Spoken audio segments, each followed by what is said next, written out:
नमस्कार दोस्तों, सिन्हा स्टॉक्स के यूट्यूब चैनल में एक बार फिर से आप सभी का बहुत बहुत स्वागत है। और आज हमें बैंक निफ्टी की जो क्लोजिंग मिली है वो मिली है 46,600 यानी कि 263 पॉइंट यहाँ पे मार्केट बैंक निफ्टी नीचे जाके क्लोज करी है यहाँ पे। लेकिन अगर आप मार्केट को ध्यान से देखोगे तो मार्केट में आज क्या था, सुबह से एक यहाँ पे आपको देखने को मिला थोड़ा सा अप एंड डाउन। उसके बाद मार्केट एक रेंज में यहाँ पे चली गई थी, जो मैंने आप लोग को बताया था कि टेलीग्राम में कि रेंज में हमें ट्रेड करने से बचना चाहिए। यानी मार्केट जब रेंज में हो तो हमें क्या करना चाहिए, अवॉइड करना चाहिए।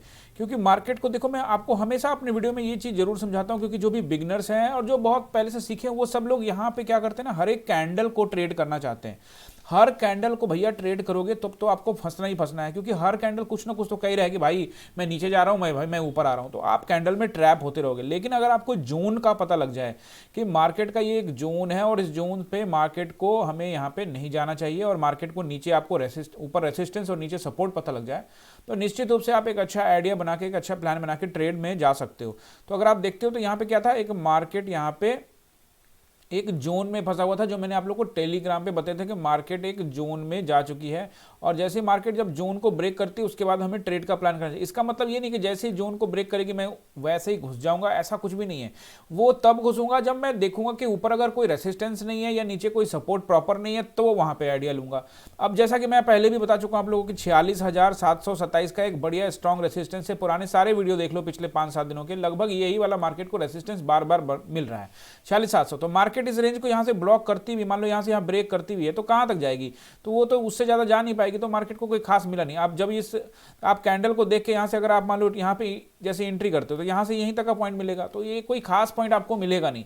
एज ऑप्शन बायर जो 2-4 लॉट से कर रहे हैं उनको यहाँ पे कुछ मिलता नहीं है और फिर वो ट्रैप होते रहते हैं और फिर बाद में ये दो रेड कैंडल बन गया और फिर उसके बाद क्या होता है, परेशानी बढ़ जाती है आप लोगों की। तो क्योंकि आप लोग क्या करते हो कि रेसिस्टेंस को नहीं फॉलो करते। अगर आप रेसिस्टेंस को फॉलो करोगे कि आपको पता रहेगा कि रेसिस्टेंस है, और मैंने सपोर्ट एंड रेसिस्टेंस का एक वीडियो डाला हुआ है, वहां पे क्लियर कट बताया हुआ आप लोग को कि सपोर्ट एंड रेसिस्टेंस ढूंढना कोई बड़ा काम नहीं है। उसको ढूंढो और उसको इंप्लीमेंट करो, उस पर विश्वास करो।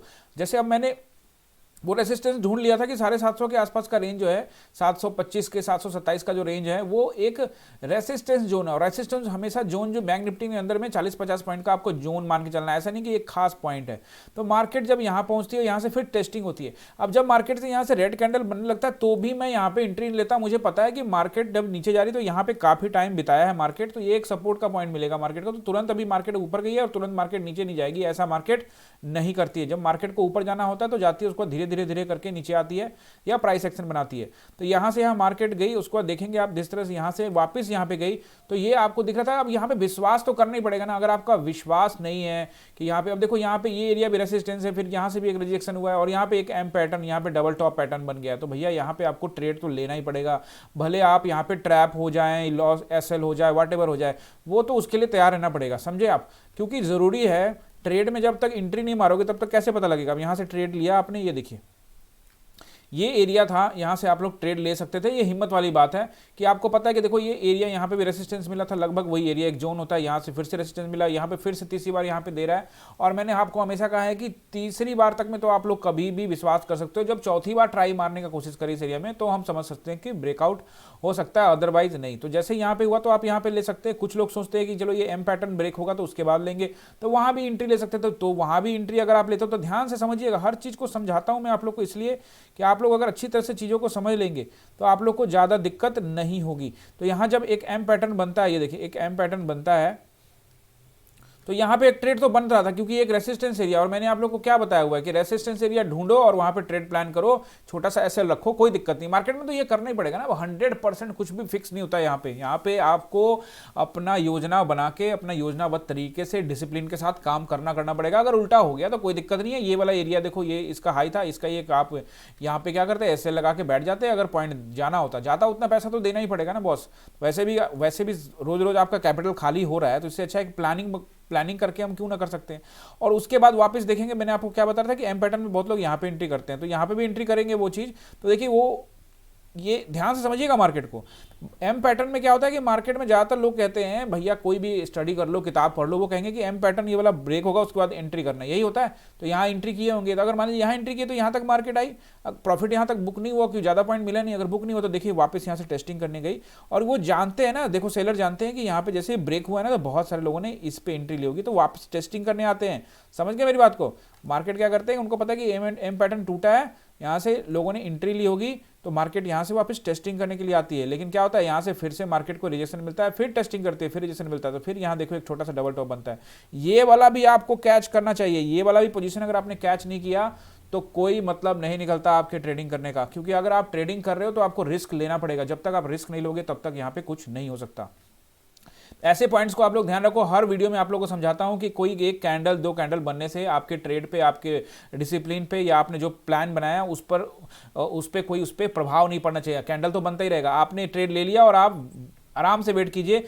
देखिए आप लोगों को बस इतना ही करना है कि टाइम जो है वो आप चार्ट पर बिताइए। जितना ज़्यादा आप टाइम बिताओगे चार्ट के ऊपर में, जो भी टीवी पे जो पैनलिस्ट बैठे हैं, जो एनालाइज कर रहे हैं, जो एनालिस्ट बैठे हैं, वो सब क्या करते हैं, चार्ट पर टाइम बिताते हैं। चार्ट आपको खुद बोलेगा। आपको पता है ना कि जो भाव है वही भगवान है, यही सुना है ना आपने कि भाव ही भगवान होता है। भाव किधर है? भाव इधर चार्ट पे ही तो है। यही चार्ट बताता है कि मेरे को ऊपर जाना है, मेरे को नीचे जाना है। देखो मैं डेटा नहीं देखता, मैं पीसीआर नहीं देखता, मैं ऑप्शन चेन नहीं देखता। मेरे को स्टूडेंट को कभी बताना हो तो मैं उनको सिखाता हूं कि देखो ये ऑप्शन चेन है, ये पीसीआर है, ये इंडिकेटर है, ये है। लेकिन पर्सनली आपको अपना स्ट्रेंथ बनाना पड़ेगा। जब तक आप अपना स्ट्रेंथ नहीं बनाओगे, लास्ट वीडियो में भी आपको मैंने बताया था कि जो सपोर्ट एंड रेसिस्टेंस होता है वो बहुत इंपॉर्टेंट होता है। तो सपोर्ट एंड रेसिस्टेंस मेरा स्ट्रेंथ है, उसी तरह से ट्रेंड लाइन मेरा स्ट्रेंथ है। तो उसी तरह से आप भी अपना एक स्ट्रेंथ आपको ढूंढना पड़ेगा। शायद वो हो सकता है कोई इंडिकेटर हो, शायद वो ऑप्शन चेन हो, चाहे वो पीसीआर हो, कुछ भी आपको अपना एक स्ट्रेंथ ढूंढना पड़ेगा, उस पर विश्वास करना पड़ेगा। जब आप खुद पे ही विश्वास नहीं करोगे, अपने स्ट्रेंथ पे ही विश्वास नहीं आपको, तो आपका मार्केट भी आपके ऊपर क्या विश्वास करेगा, और ओवरऑल आपको लॉस ही होना है। ये बहुत इंपॉर्टेंट पॉइंट है।